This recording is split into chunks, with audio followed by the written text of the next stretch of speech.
Hi friends, ఈరోజు Sunday కాబట్టి fish తీసుకొచ్చాము. Fish fry and fish curry రెండు చేశాను.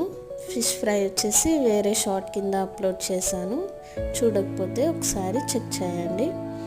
అండ్ ఇక్కడ వచ్చేసి ఫిష్ కర్రీ చేస్తున్నాను. ఫస్ట్ ఫిష్ పీసెస్ని మ్యారినేట్ చేసుకోవాలి.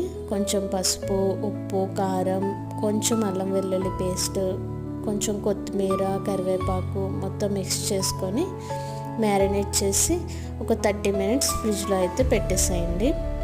నెక్స్ట్ ఒక 2 ఆనియన్స్, 4-5 పచ్చిమిర్చి ఒక మిక్సీ జార్ తీసుకొని కొంచెం ఫోర్స్గా బ్లెండ్ చేయండి. నెక్స్ట్ కడాయి పెట్టుకొని ఆయిల్ యాడ్ చేసుకొని ఆ పేస్ట్ని అంతా యాడ్ చేసి కొంచెం ఒక 3-4 minutes ఫ్రై చేయండి. నెక్స్ట్ వచ్చేసరికి ఫిష్ పీసెస్ మొత్తం వేసేసి వాటర్ పోసేసి కొంచెం కొత్తిమీర వేసేయండి. ఇక్కడే సాల్ట్ అండ్ కారం చెక్ చేసుకోండి, సరిపోకపోతే కొంచెం యాడ్ చేసుకోండి. మళ్ళీ తర్వాత ఉడికేటప్పుడు వేస్తే కొంచెం కారం స్మెల్ లాగా వస్తుంది అనమాట. సో ఇప్పుడే యాడ్ చేసేయండి సరిపోకపోతే.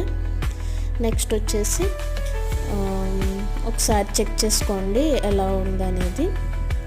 ఇప్పుడైతే నేను మ్యాంగో పేస్ట్ వేసాను అనమాట. మీరు చూసుకుంటే ఇక్కడ చింతపండు వాడలేదు. నేను ఈ కర్రీ అయితే మ్యాంగో పేస్ట్ తోటి చేస్తున్నాను, సమ్మర్లో చేస్తాను అది. నేను మ్యాంగో పేస్ట్ యాడ్ చేస్తే పులుపు అనేది సరిపోతుంది. నెక్స్ట్ మసాలా వేసాను, ఆ క్లిప్ మిస్ అయ్యిందండి, మసాలా వేసింది.